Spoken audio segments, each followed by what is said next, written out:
దేవునికి మహిమ కలుగునుగాక. కీర్తనల గ్రంథము 4వ అధ్యాయము 1వ వచనాన్ని చూద్దామా.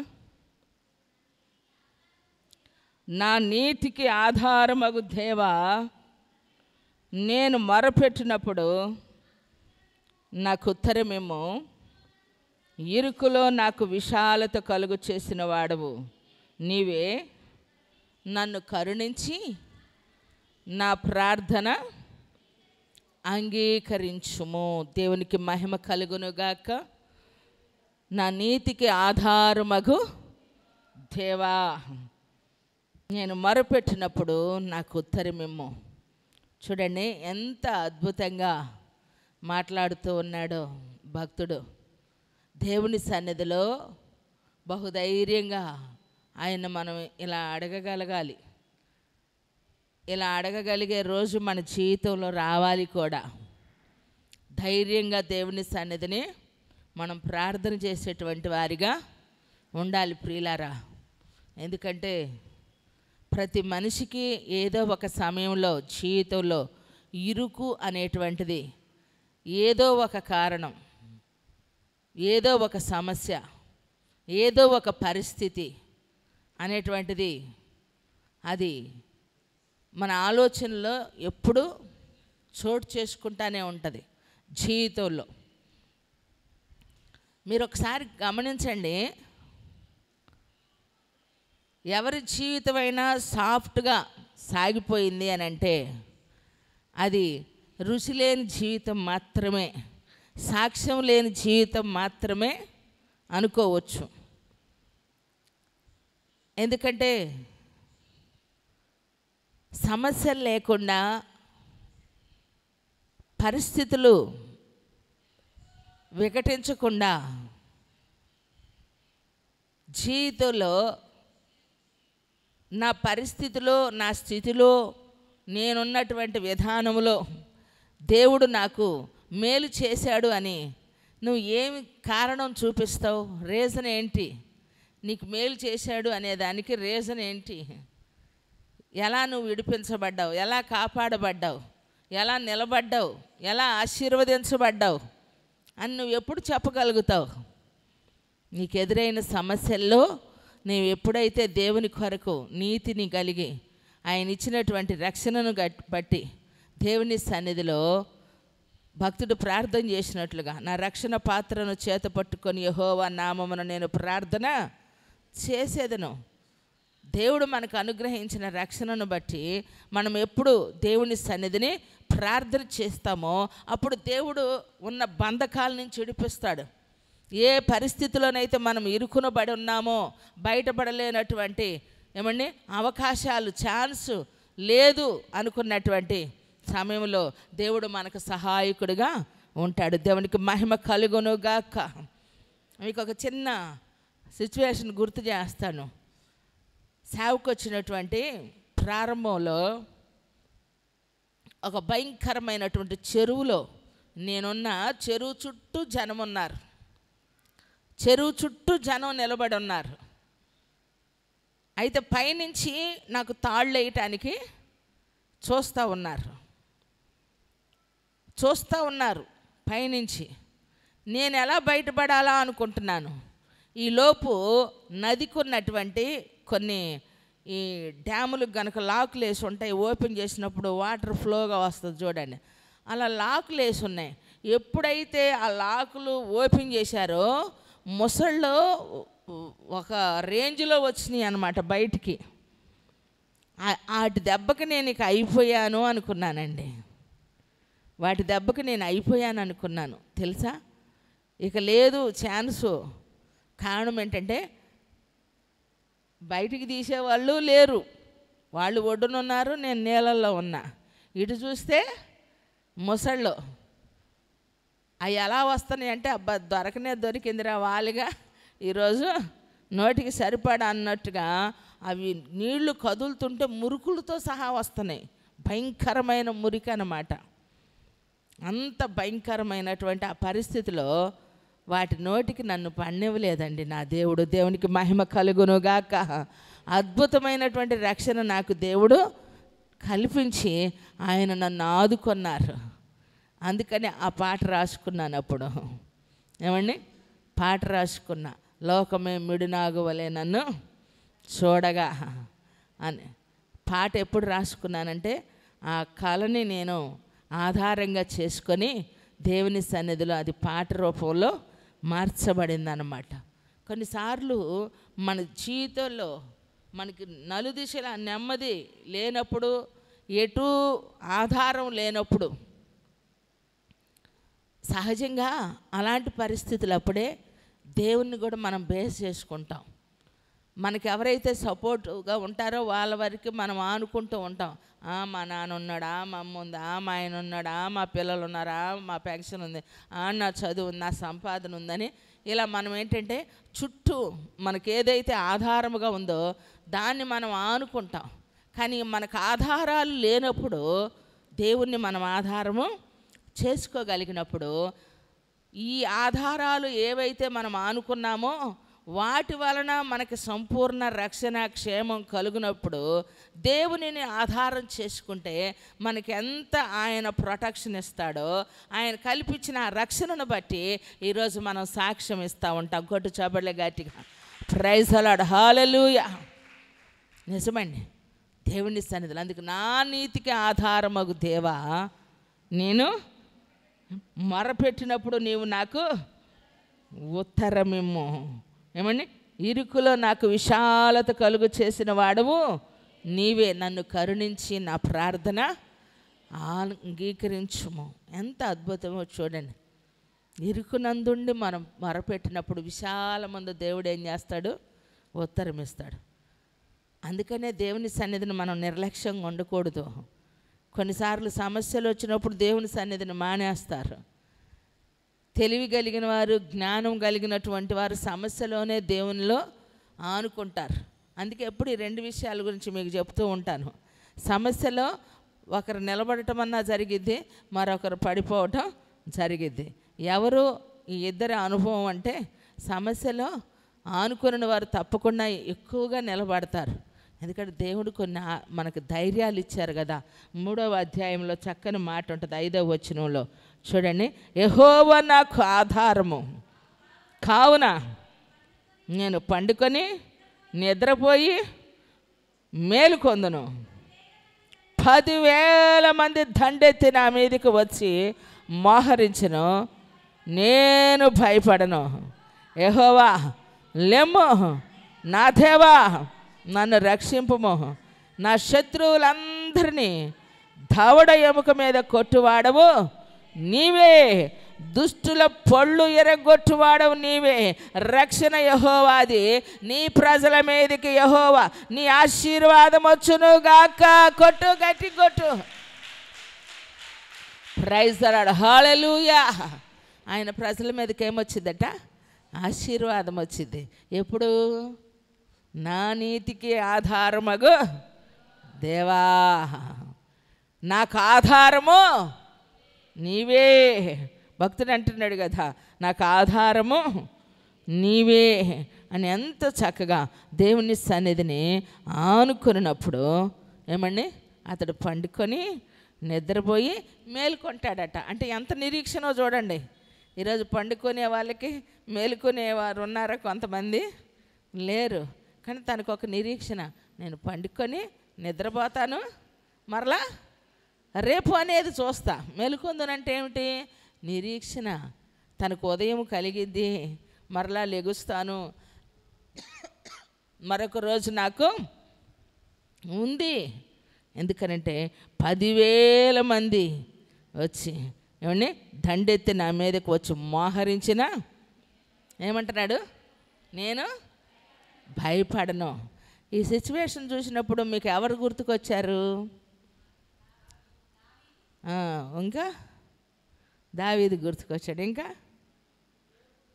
ఆయనకు 10,000 మంది వచ్చి మోహరించినప్పుడు ఎక్కడ మోహరించారే?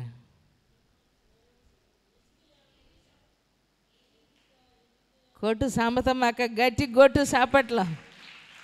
ఎందుకంటే కొంచెం వాక్యం ఎక్కువ సీనియారిటీ ఉంది కదా. ఏమండి, దావీదు గొప్పగా చెప్పుకుంటున్నాడు. 10,000 మంది వచ్చి మోహరించలా, 10,000 మంది వచ్చి 100 మంది సౌలు తన సైన్యంతో వచ్చినా అప్పగిచ్చింది ఎవరిని? దావీదుకే సౌలుని అప్పగిచ్చాడు. దావీదు ఎక్కడ పట్టుబడలా. ఎలా తప్పించుకోవాలో కూడా ఆయనకు ఛాన్సులు, దారులు ఉన్నాయి. ఇజ్రాయేలీలకే విజయాన్ని తీసుకొచ్చినటువంటి దావీదు సౌలు వల్లగాకే కదా దావీదు వెళ్ళింది, అవునా కాదా? మరి సౌలుకి ఎందుకు దడిచాడు? ఒకటే రీజన్, యెహోవా చేత అభిషేకించబడిన వాడు. ఇప్పుడు కోడలు చెప్పింది, పోటాపోటీ మీదకు ఉంది వ్యవహారం. ఏమండి, కారణం ఏంటంట? ఎంత అద్భుతమో చూడండి. ఎందుకనంటే దేవుని చేత అభిషేకించబడిన వాడని అతన్ని ముట్టుకోలా. నాకు నీకు తీర్పు ఎవరు తీరుస్తాడు? నువ్వు నమ్మింది దేవుణ్ణే, నేను నమ్మింది దేవుణ్ణే. మన ఇద్దరికి తీర్పు ఎవరు? యెహోవా అని నమ్మాడు కాబట్టి దేవునికి అప్పగించుకున్నాడు. ఈరోజు దేవుని సన్నిధిలో ఉన్నటువంటి మన జీవితంలో అట్టి నమ్మకం ఉంటే ఈరోజు ఏమండి అత్త కోడళ్ళ మధ్య, వదిన బిడ్డల మధ్య, ఏమండి తండ్రి కొడుకుల మధ్య, అన్న తమ్ముల మధ్య ఈ విధమైన నమ్మకం దేవుని ఎడల కలిగి ఉంటే ఏ విధమైన సమస్యలు వస్తాయా? ప్రజెంట్ లోకంలో ఉన్నటువంటి వాళ్ళ సమస్యలు మన కుటుంబాల్లో తలెత్తుతాయా? లేదు.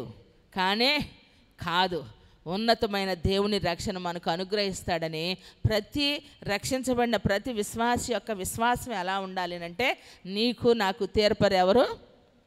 దేవుడే. ఎందుకంటే నువ్వు నమ్మిన దేవుడే, నేను నమ్మాను కాబట్టి నేను విశ్వాసం ఉంచింది దేవుని ఎడల, నువ్వు విశ్వాసం ఉంచింది దేవుని ఎడల. నువ్వు ప్రార్థన చేస్తుంది దేవునికి, నేను ప్రార్థన చేస్తుంది దేవునికి అని చెప్పినప్పుడు మన యొక్క విశ్వాసానికి ఫలం ఏమిటంటే మన నమ్మకానికి మన ధైర్యం మన దేవుడు. కొట్టు చప్పట్లు గట్టిగా కొట్టు. అంతేనండి, భక్తి ఛాలెంజ్తో చేయాలి అంతే. దేవుని సన్నిధిని మనము నిష్పక్షపాతంగా ఎప్పుడైతే ప్రార్థన చేస్తూ ఉంటాం ప్రభు చూసుకుంటాడు, ప్రభు చూసుకుంటాడు. మా అక్క టెన్షన్ పడితే నేను అదే అంటా, అమ్మాయి ఇప్పుడు దాకా ఏడిపోయింది, చేసిన ప్రార్థన ఏంది, ఉన్న ఉపవాసాలు ఏంటి, ఎందుకు నువ్వు ధైర్యంగా ఉండవు, ఎందుకు భయపడతావు? అమ్మ అటు పోయి ఊపిరాడినంతకు తెచ్చుకుంది. ఈ పిల్లోడి మీద బేమ, ఆ పిల్లోడి మీద బేమ, ఈ పిల్ల మీద బేమ, నీకుంటే తెలిసిద్దని అంటావా నన్ను? మీరు కంటే మీకు ఎదురే, నేను కొంటే వచ్చిన వాళ్ళు మీరు అందరూ నా యేసయ్య రక్తం చేత. హల్లెలూయా. ఆయన రక్తం ఇచ్చి కొన్నాడు.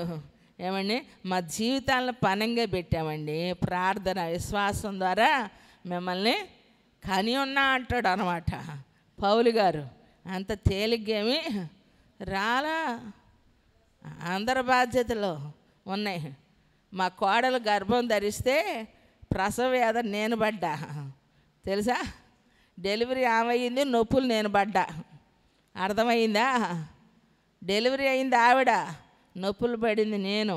బిడ్డ కంటే హాస్పిటల్లో డాక్టర్ పిలిచి చెప్పాడు, వీడి గుండెకి రంధ్రం ఉంది, 3 నెలలకు తగ్గొచ్చు, 6 నెలలకు తగ్గొచ్చు, సంవత్సరానికి తగ్గొచ్చు, ఒక్కొక్కరికి తగ్గకపోవచ్చు, సర్జరీ పడవచ్చు.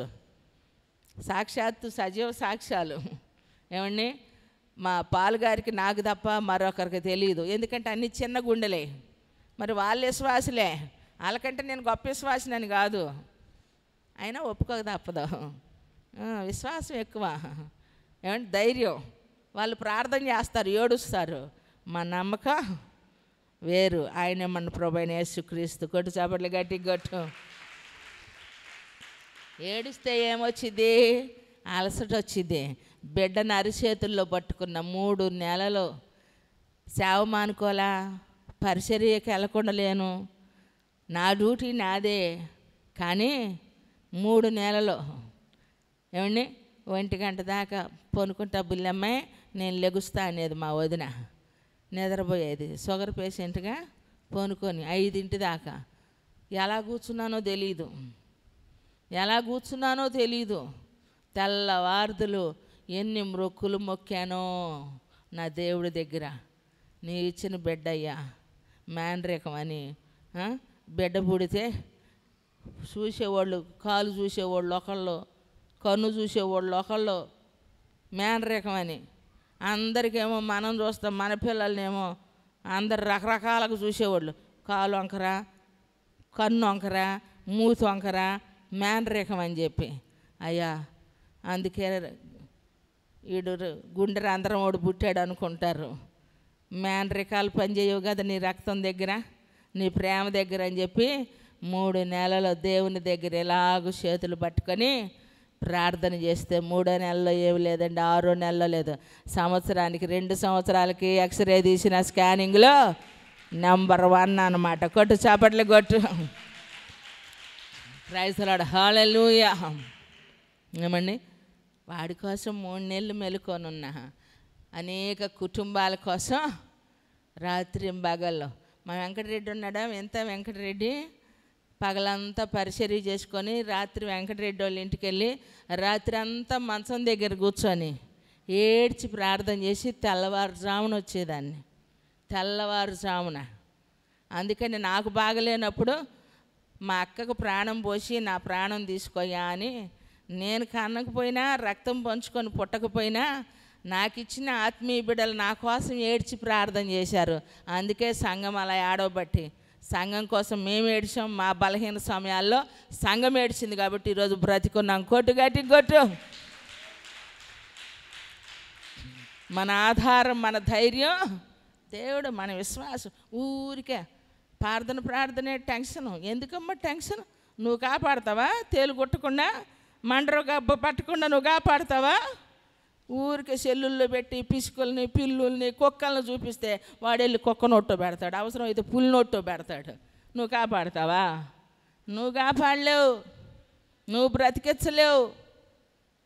దేవుడు బ్రతికిస్తాడు. అధైర్యపడకూడదు, టెన్షన్ పడకూడదు, ప్రతిదానికి ఉలికి పడకూడదు నన్ను అడిగితే. ఎందుకంటే మనం ఉలికి పడాల్సింది సింహం బిడ్డలో, పులి బిడ్డలు పుల్లా బ్రతకాలి కానీ పిల్లి కాదు. పిల్లి కడుపును పుట్టారు మీరు ఏమైనా? పిల్లి కడుపును పుడితే మీరు పిల్లులే. పులి కడుపును పుడితే పులి బిడ్డలే. కొట్టు చప్పట్లు గట్టిగా. మీ బంగారు నేళ్లతో చెప్పండి, నువ్వు పులి బిడ్డవా పిల్లి బిడ్డవా? పులి బిడ్డ పిల్లి బిడ్డలరా మీరు? ఎవరు బిడ్డలు మీరు? ఎవరు కడుపును పుట్టారు? పులి, యోధా గోత్రపు కొదమా, సింహం. హల్లెలూయా. అంతే. మనుషులు నాకు ఎప్పుడన్నా పులి కూడా కొన్నిసార్లు అదిరిపోయిద్దా లేదా, ఎప్పుడో అది కూడా వీక్నెస్ ఉంటుంది ఎక్కడో తెలుసా. యేసయ్య కూడా బాధపడ్డాడే ప్రేమతో. ప్రేమ కొద్ది తగ్గాలే కానీ ఇంకా ఎక్కడ తగ్గే ఛాన్సులు లేవు. మనుషులు కాబట్టి ఎప్పుడన్నా రావచ్చు ఏమండి. అయినా మన విశ్వాసం, మన ధైర్యం వేరు. ఆయన బట్టండి నా ఆధారము ఆయనే. 10,000 మంది దండెత్తి మోహరించినను నేను భయపడను. ఎందుకు? నా శత్రువుల దవడ పొళ్ళు ఎరగొట్టువాడు నువ్వంటావు. నేను కొడితేనా 32 పొళ్ళ 36? 32ఏనా? 32 పొళ్ళు రాలుతాయి అంటారు. నువ్వు రాళ్ళు కొడతావమ్మా? రాళ్ళు కొడతావా? నీ వల్ల కాదు కదా. అయినా కూడా ఎనరో పాలయో పొల్లయో అని పొళ్ళని గదిల్ని 2 హాస్పిటల్ తిరిగారు. 2 హాస్పిటల్ తిరిగారు 2 డాక్టర్ల దగ్గర. మా వల్ల కాదన్నారు. గణేష్ నగర్ పేట అంతా అక్కడ ఉంది. అబ్రాహం వాళ్ళు ఫోన్ చేశారు, జంక కనుక అడవిలో దొరికితే ఎంత సంతోషం అక్క. ఫోన్ చేశారు లేదా పుష్ప? మీరు రండి, పేట మారిపోద్ది ఈ దెబ్బ. వాళ్ళు పెద్ద ఫ్యామిలీ కుటుంబం. పేటలో అతనికి డాక్టర్లు పొళ్ళు వరుస చూసి యాక్సిడెంట్లో పొళ్ళు కదిలి సెట్ చేయటానికి డాక్టర్లకు ధైర్యం లేక మా వల్ల కాదని పంపించేశారు. ఆ పళ్ళు కట్టుకొని మనిషి బ్రతికితే వాళ్ళందరూ మారిపోతారక్క అని పిలిచారండి. మాకు కూడా అసలు బంపర్ ఆఫర్ దొరికినట్టు వెళ్ళాం. తగ్గేదో డాక్టర్లు ఏం చేస్తారో తెలియదు కానీ మాట మాత్రం అసలు ఇస్తే మామూలుగా ఉంటుందా? ఏడు తీసుకొచ్చి పనుకోబెట్టారు. ఇదిగో మీరు ధైర్యంగా చెప్తున్నాం, మేము నమ్మిన దేవుడిని బట్టి నా దేవుడిని ఇతన్ని బాగు చేస్తాడు. మీరు వేసేసిన దేవుడు అని నమ్ముతారంటే తగ్గితే నమ్ముతాం. అంతకంటే ఏం కావాలమ్మా? ఒక్కొక్కరు బుక్కిలు బుక్కిలు వేసి బొగ్గన ఏమండి బుక్కిలు బుక్కిలు కిళ్ళీలు ఆకు ఒక్క మొత్తం ఇదిగో ఈ సంగగారుతూనే ఉంటుంది. తిననంటూ వాళ్ళు ఎవరు లేరు, పిల్లల తల్లులతో సహా తింటారు, తాగుతారు. ఆ రోడ్ల మీద నైట్ ఆడోళ్ళు మగోళ్ళు మొత్తం తిరుగుతారు. పిచ్చోళ్ళు కూడా ఎక్కువ. అందుకే గణేష్ నగర్ వెళ్తున్నాం రేపు ఆదివారం. కొట్టు చప్పట్లు గట్టిగా. న్యూ బ్రాంచ్ కొత్త బ్రాంచ్ పెడుతున్నాం. ఆదరణకర్త. Praise the lord. హల్లెలూయా. నిజం. నువ్వు నమ్ము, దేవుడు బాగు చేస్తాడు. ఏందో ఆయన బట్టి గొప్ప ధైర్యం మనకి. చేస్తాడని అంతే. మనం అంటే వల్ల కాదు, కానీ ఆయన్ని బట్టి చెబితే అంతకంటే ఏం కావాలి. మా బిడ్డ బతకాలే కానీ అన్నారండి. 32 పళ్ళు సెట్ అయినాయండి. అంతకుముందు కన్నా అందంగా తయారయ్యాడు కదా. బతికాడా లేదా? మామూలుగా కాదు. జూనియర్ ఎన్టీఆర్ వచ్చినట్టు వచ్చేసాడు. కారు కొని టిప్పు టాప్మంట. మామూలుగా కాదు. మనిషి అసలు రూపం మారిపోయాడు. పొళ్ళు ఊడిపోయినాయి కదా. ఐసీలో ఉండి శుభ్రంగా ఉండి ఏంది అంత అందంగా తయారయ్యాడండి. 32 పళ్ళు ఊడిపోయినా, 32 పళ్ళు సెట్ అయినా, దేవుడు బాగు చేసినా మళ్ళీ రాలా. కొన్నాళ్ళు వచ్చారు. వాళ్ళ ఆవిడకి విశ్వాసం, ఆ అబ్బాయికి కూడా విశ్వాసం ఉంది కానీ రాలా. నేను ఎందుకు ఆ విషయం అంటున్నానంటే, మనుషులు కొడితే అట్టుంటాయి, కానీ దేవుడు కొడితే ఏమండి ఇక లేచే ఛాన్సు ఉండదు. అందుకే దేవుడికి అప్పగించాలా. ఏమండి అక్క రాసుకుంది కదా, అప్పగించుకున్నానయ్యా చక్కపరుచు. మనిషి లేకపోతే మామూలుగా అలిమవుతారు అనుకున్నావా? అమ్మో ఏడో ఉండవు. ముంగీసు తాసుపాములు చర్చిల్లో కూడా ఉంటాయి. అమ్మ సామాన్యమా? మీకేం తెలుస్తుంది? నేను చెబితే మీకు అర్థమైంది. నేను చెప్పను కానీ నోరు ఏమండి జేవంటెడ్డి అన్న అంటాడు కదా, కడుపులో పెట్టుకుంటే ఏమండి ఇది కానీ ఏమైంది, కడుపు చించుకుంటే కాళ్ళ మీద పడిద్ది. కానీ అబ్బో అసలు మనసులో ఉన్న భక్తే చెబుతున్నా మీకు. బలహీనతలు చెప్పట్లేదు, ఎందుకంటే బలహీనతలు చూడకూడదు. బలహీనతలు ఆయన చూసుకుంటాడు, భక్తి మనం చూస్తే బ్రతకగలుగుతాం. కొట్టు చప్పట్లు గట్టి కొట్టు. కానీ నువ్వు అది చేయట్లా. మనిషిలో ఉన్న మంచిని చూడు. మనిషిని ఎప్పుడు నువ్వు ప్రేమించగలుగుతావు. ఎప్పుడైతే భక్తిని చూడకుండా బలహీనతలు చూస్తూ ఉంటావో నువ్వు నిలబడలేవు. అది నీ భక్తికి కూడా ఉపయోగపడదు. ప్రభువారు ఏమన్నారు?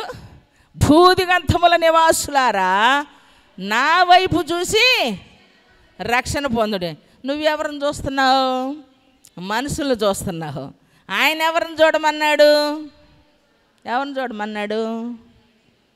మనిషిని చూడమన్నాడా? మనిషి లోపాలను చూడమన్నాడా? మనిషి బ్రతుకును చూడమన్నాడా? వద్దు. మనుషులు అంతే ఉంటారు. నువ్వు చూడాల్సింది ఎవరిని? ఆయన వైపు చూడు. ఆయన వైపు చూసినంత వరకు నువ్వు చేజారిపోవు. ఆయన నిన్ను పట్టుకున్నాడు కాబట్టి నువ్వు మునిగిపోతున్నా ఆయన నిన్ను రక్షించుటకు సమర్థుడు. కొట్టు చప్పట్ల గట్టిగా. Praise the lord. హల్లెలూయా. సంఘంలో ఉంటారు, సమాజంలో ఉంటారు. వదిలితే ఇడిస్తేనా మామూలుగా కాదు, కొట్టుకుంటారు. పాము ముంగీసులే, మామూలుగా కాదు. ఏందనుకుంటున్నావు? దేవుల్లో మనం ఉన్నాం, అది కాదు. ఎంతో కొంత దేవుడు భయం దేవుని భయం కలిగి మనము బ్రతుకుతున్నప్పుడు తగ్గించుకున్నాడు ఎప్పుడు తక్కువ కాదండి. తగ్గించుకున్నాడే హెచ్చించబడతాడు. అవునంటేనే చేతులు ఎత్తి స్తోత్రం చెప్పు. తను తాను తగ్గించుకున్నవాడు తను తాను హెచ్చించుకున్నవాడు తగ్గించబడి. ఏ వెంకటేశా, నేను ఎప్పుడు అదే కదా చెప్పేది. ఏమంటావు? తను తాను తగ్గించుకున్నవాడు హెచ్చించుకుంటాడు, హెచ్చించుకున్నవాడు తగ్గించుకుంటాడు. దేవునికి మహిమ కలుగునుగాక. అప్పుడప్పుడు అంట కుర్రాడు చూస్తే శోభన్ బాబులాగా ఉంటాడు కదా అంటాడంట. అక్కడ దాకా పోదులే నా మాట. అమ్మో ఓమా అక్కాయ వాళ్ళ ముందు మన భాష అత్త మాకే మో వినపడిందా? అమ్మో అక్కాయ వాళ్ళ ముందు మర్చిపోయి మన భాష మాట్లాడు మాకే. భాష మనం ఏంది అర్థమైపోతాము, అర్థమవుతాం. మన భాష మాట్లాడమాకే అంటారు. భాషదేముందండి, పుటకదేముందండి, పుటకదేముంది, భాషదేముంది. బుద్ధి కావాలా? కొట్టు చాపట్ల గట్టిగా. మా అమ్మ చదివింది, సువార్త ప్రకటించు వారి పాదములు పర్వతముల మీద సుందరమైనవంటే అందంగా ఉన్నాయి.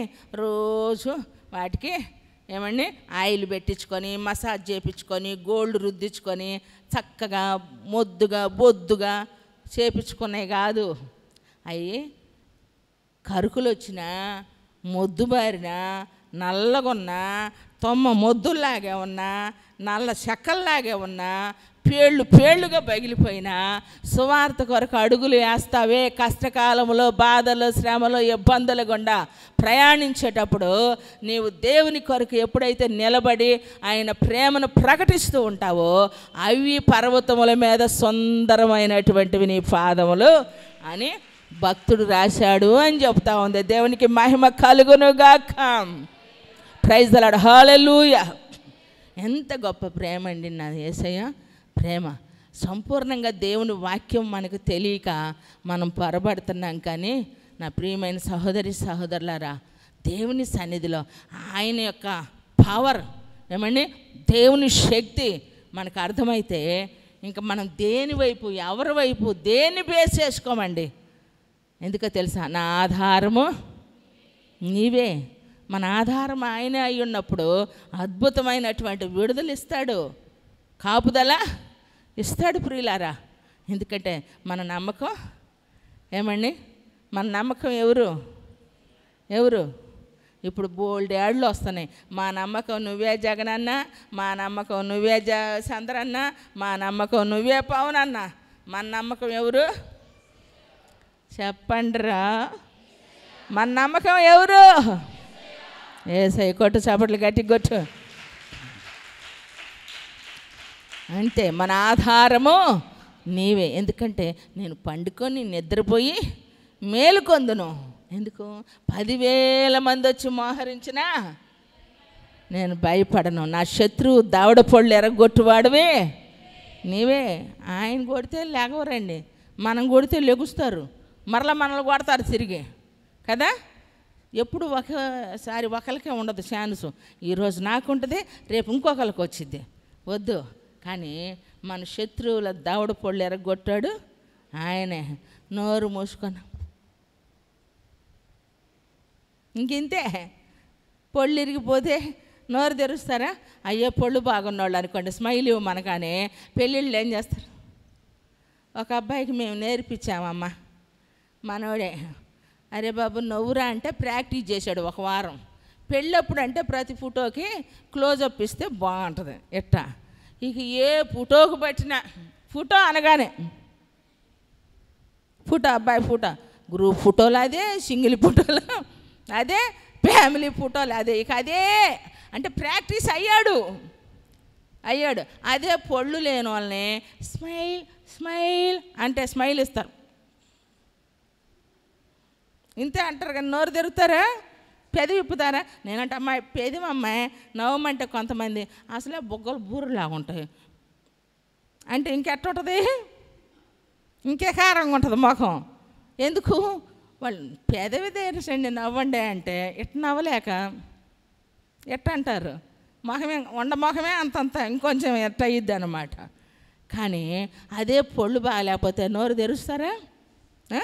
ఇంకా మూతి ముడుచుకుపోద్దే కానీ తెరిచేది ఉండదు. ఎందుకని? పళ్ళు రాలితే ముఖం ఎకారం అయిపోద్ది. కాబట్టి దేవుడిచ్చిన పళ్ళు చీనయ్య నీకేం తెలుసు? ఒక్క పొన్ను కట్టించుకోవాలంటే 12 ఏళ్ళు, అన్ని పళ్ళు కట్టించుకోవాలంటే 5 లక్షలు 10 లక్షలు ఉచితంగా యేసయ్య మనకిస్తే కోట్ల రూపాయలు ఖరీదు పెట్టినా మన బాడీలో అవయవాలు మరలా ఒరిజినల్ యేసయ్య పెట్టినవి దొరకవు. ఏళ్ళ వేసుకున్నా కూడా, అవునా కాదా?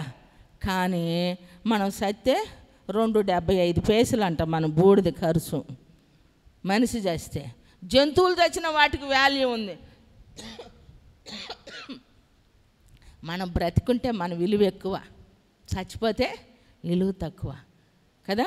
అందుకే బ్రతికుండాలా, బ్రతికి సాధించాలి, బ్రతికి దేన్నైనా ఏమండి చేశానని చెప్పుకోగలగాలి. కొట్టు, గట్టికి కొట్టు. విశ్వాసము దేవుడు లేనప్పుడు జీవితం మీద విరక్తి చెందిద్ది. నొయ్య గొయ్య తేల్చుకోలేక అల్లాడతాం. యేసయ్యని కలిగి ఉన్నామనుకోండి, దేనికి వెరవాల్సిన అవసరం, భయపడాల్సిన అవసరం, దిగులు పడాల్సిన అవసరం లేదండి.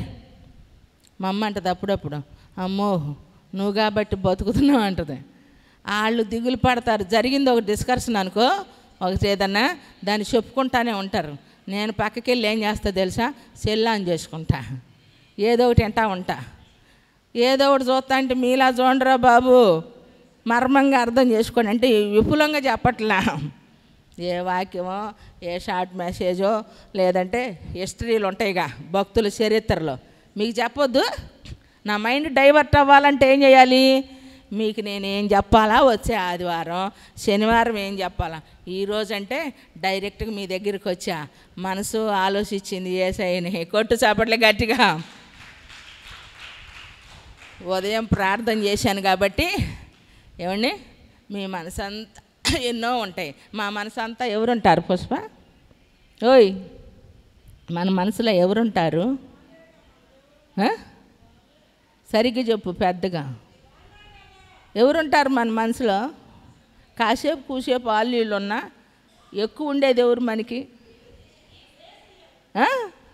ఎవరుంటారు? మీరే. కొట్టు చప్పట్లు గట్టిగా కొట్టు. దానికి కూడా నేను కొట్టమని చెప్పాలా? నా మనసంతా నీవే. ఎవరండి? మీ మనసంతా. ఒక్కొక్క లేడకొచ్చి యేసయ్య గురించి ఆయన ఎవరో పాడుకుంటే వీళ్ళు వచ్చి పాడతారు. ఒకడు పాడాడమ్మా పాట.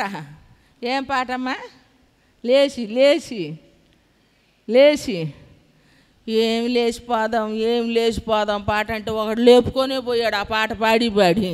మీకు తెలీదు ఏం పాట అది? ఏం చేస్తా, నాకేం మతి మరపు అంటే ఆమెకు కూడా వచ్చింది. సహవాస దోషం, చేయగలిగింది ఏం లేదు. ఏమండి, ఎందుకంటే దేవుని రాజ్యానికి మనము లేవాలి అన్న పాట ఏదో ఉంది, లేచిపోదాం అన్న పాట. ఏందా లేచిపోదాం పాడుతున్నాడు, ఈయనకి అంతా ఏమైందని అనుకున్నా. తీరా తెలిసింది లేచిపోదాం లేచిపోదాం అని బట్టి లేపుకుపోయాడు పిల్లనే.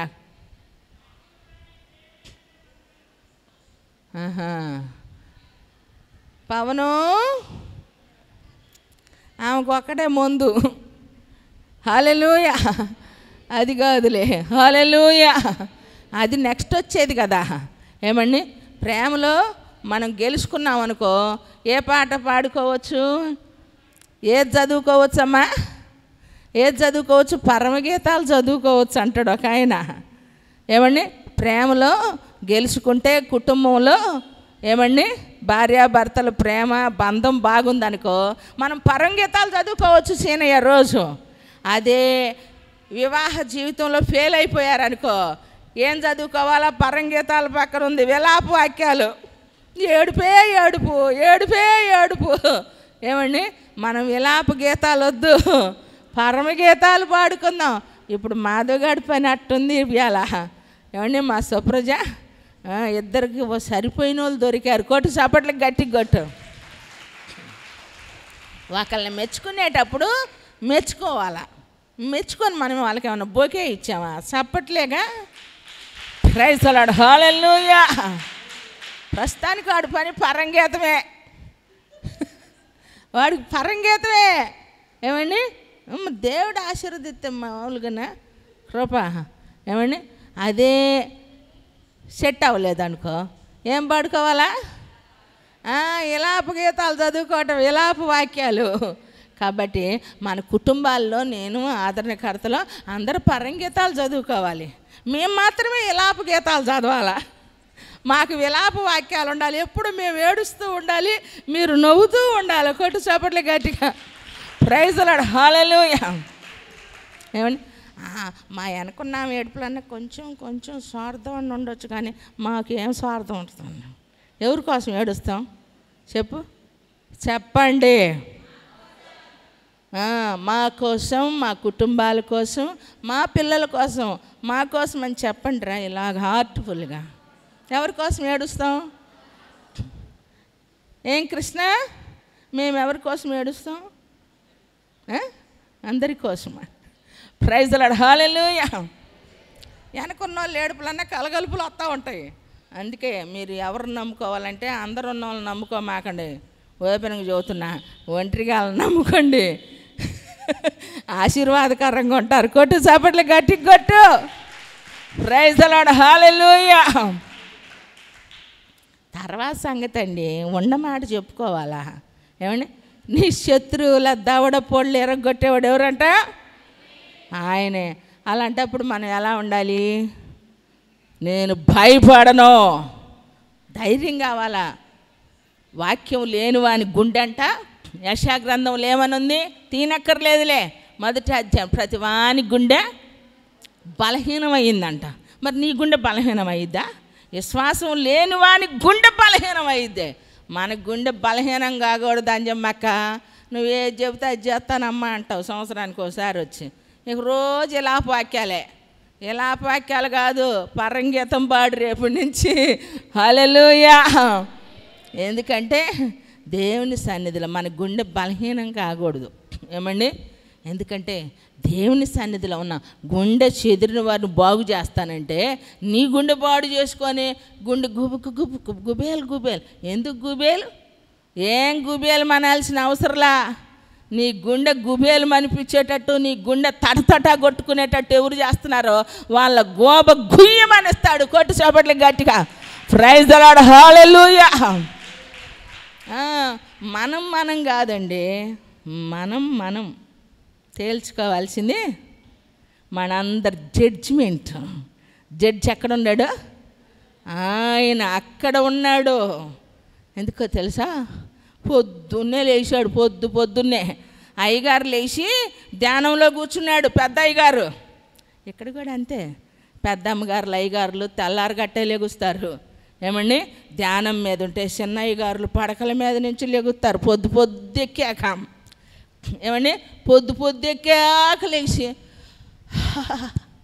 అనుకుంటా డాబా మీదకి వచ్చాడట తాపిగా అబ్బాయి గారు. ఏమండి? చిన్న అబ్బాయి గారు పెద్దయ్య గారు ప్రార్థన చేస్తుంటే చిన్న అబ్బాయి గారు డాబా మీదకి వచ్చేసరికి రథాలు శబ్దం, గుర్రాలు శబ్దం.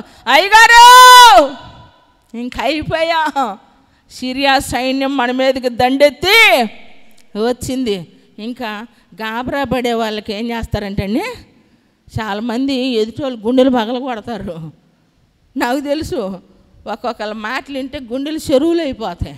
కారణం ఏంటంటే వాళ్ళు చెప్పే మాటల్లో ఏమండి నీళ్ళు ఉన్నాయి అన్నకాడ బురద కూడా ఉండదు. చెప్పేది అంతగా చెబుతారు. ఏమండి? ఏడ్చేది కూడా అంతే. కొంతమంది తెగ ఏడుస్తారు ఎవరింటికి కష్టం వచ్చినా. అది ఒక ఏడుపు లక్షణం, మనిషి లక్షణం అన్నమాట. భారం కొద్ది ఏడ్చేది వేరండి ఆడవాలి. అయితే సహజంగా జరిగేది చెప్తున్నా. ఆయన గుండెలు పగిలేటట్టు చెప్తే నిజంగా ఆయన ఏమవ్వాలా?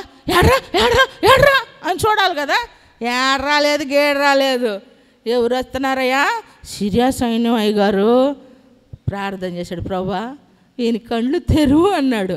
తెరిచి చూడబట్టే కదండి కనబడింది. ఇంకా తెరిచేదేంది? కళ్ళు మూసుకొని ఉన్నాడా?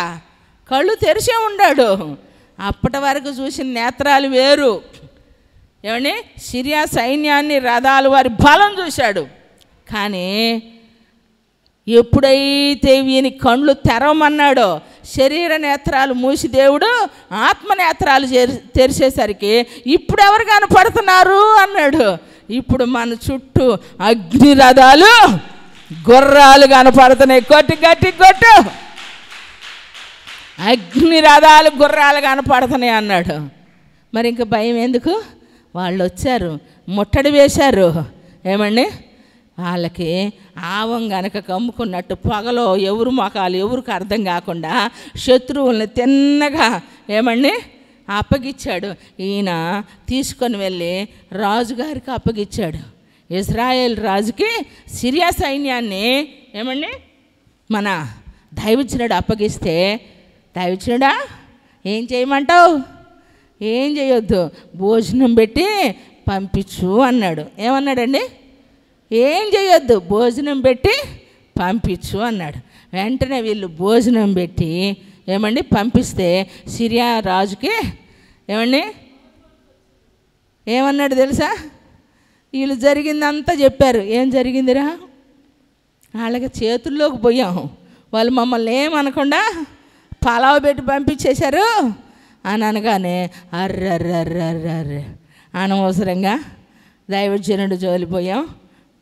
దేవుడు మన యందున కృప చూపి కనికరిచ్చాడని బుద్ధి వచ్చిన వాడే దవడ పళ్ళు ఎరగొట్టకుండానే ఎరగొట్టినంత అయింది. కొట్టు గట్టి కొట్టు, ఎరగొట్టినంత అయిపోయింది. 32 పళ్ళు రాలినంత అయింది. అప్పగిస్తే అదే జరిగేది. కానీ దేవుడు ఏం చేశాడు? వీళ్ళ మంచితనాన్ని వాళ్ళు కనుపరుచుకున్నారు. వాళ్ళ చెడు వాళ్ళ ఎదుట నిలబడింది.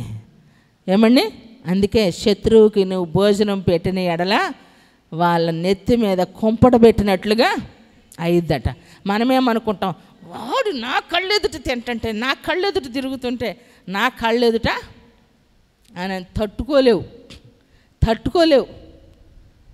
మా నాన్నకి బర్నబా చూస్తే మామూలు కోపం వచ్చేది కాదండి. ఎందుకంటే బాబాయ్ కొడుకు కదా. నేను చిన్నప్పుడు అంటే బాబాయ్ దగ్గర కొడుకున్నాడు, ఇద్దరు రియల్ ఎస్టేట్ కదా. ఆయన ఒక రేంజ్లో చేసేవాడు, ఈయన ఒక రేంజ్లో చేసేవాడు. ఏ ఏరియా ఆ ఏరియానే. కానీ మా వాడంటే ఎందుకు పడదో ఏదో నా మీద చెప్పాడు అన్నట్టుగా అనుకొని ఆయన కస్టమర్లకే బాగలేనోడు అయి ఉండి వస్తే ఈ వాకిట్లో కూర్చుంటే క్షవరం చేసేదానికి పిలుచుకురమ్మంటే బర్నబా కూర్చుంటా అంటాడు, ఎవడు పిలిపించాడో నాకు తెలుసు, ఎవడు చేస్తున్నాడు ఇదంతా నాకు తెలుసు, చిన్నమ్మాయి అంటున్నాడు. అంటే ఇదంతా రామిరెడ్డి కూర్చొని మా నాన్నకి క్షవరం చేపిస్తున్నాడు, పెదనాన్న నీ తెక్క కుదిరింది అన్నట్టున్నాడని ఆయన ఊహించుకొని బర్నబా వస్తేనేమో మేము పట్టుకొని నడిపిస్తుంటే అండి కోపం ఉంటే అట్టుంటుంది కాబోలు మనిషికి అనిపించింది. మమ్మల్ని చేతులు ఇదిలించుకొని చిన్నమ్మ నేను నడుతలే అని కాలు గట్టిగా వేసేవాడండి, నిలబడలేక పడిపోబోయేవాడు. అబ్బాయి నిన్ను చూసి నాన్న స్టైల్ మార్చాడు అనుకున్నాను. చిన్నగా పొనుకున్నాక అబ్బాయి వెళ్ళిపోయాకండి చెప్పాను, నాన్న ఎవరి మీద కోపం ఉంచుకోకూడదు తెలుసా, నీ శత్రువుని కూడా నిన్ను క్షమించమని చెప్పాడు కదా. నీకు బాగుండాలంటే నొప్పి తట్టుకోలేకండి ఇంత అనేవాడు. అంటే అరిచేవాడు కాదు. ఎవ్వరం చూడాల చరిత్రలో తెలుసా. మొహమాటం కోసం మా నాన్నకు వచ్చిన బాధ ఎవరేమనుకుంటారో. ఎందుకంటే ఆకలైనవాడు ముఖం చూడాల చిన్నమ్మాయి అనేవాడు. మనం ఎవరికి అన్యాయం చేయలా అంటే రోగం ఎంతటిది వచ్చిందని ఎందుకు వచ్చింది అనుకుంటారోనని. ఎవరు ఏం చేస్తామో వచ్చిన దానికి. కానీ ఆయన ఫీలింగ్ అలా ఉండేది. అలా ఎవరు అనుకోరు కూడా. మా నాన్న మాకొక్కడికే చెడ్డోడేమో కానీ బయట అందరికి మంచోడే, అందరికి మేలే చేశాడు. నా తండ్రి మాత్రమే మాకు మేలు చేశాడు. కొట్టు చాపట్ల గట్టి కొట్టు. నన్నాళ్ళు బాగానే చూశాడు శారీరకంగా. ఆయన ఫీలింగ్స్ లోపల లోన్లీగా ఫీల్ అయిపోయి అంత పెయిన్ కూడా ఒక్క కేక వేయలేదండి. ఇట్టా అనేవాడు. బెళ్ళేమో సొట్టేమో అడుగుతున్నాడవునని, నాన్న ఇందాకొచ్చాక కూడా నువ్వు సొట్ట అడుగుతావా, తప్పు నాన్న అనేదాన్ని. నొట్టాన్ని వేసుకోవాలని కుతిపుట్టి అడుగుతున్నాడు అనుకో అని ఇట్ట అడిగేవాడండి. బెళ్ళిస్తే ఏదో అయిపోవాలన్నట్టు, చచ్చిపోతాను అన్నట్టుగా, ఓ బెళ్ళిస్తే చచ్చిపోతా అన్నట్టు. ఎందుకంటే కోపం ఉంటే మనిషికి అంత ఉంటుంది.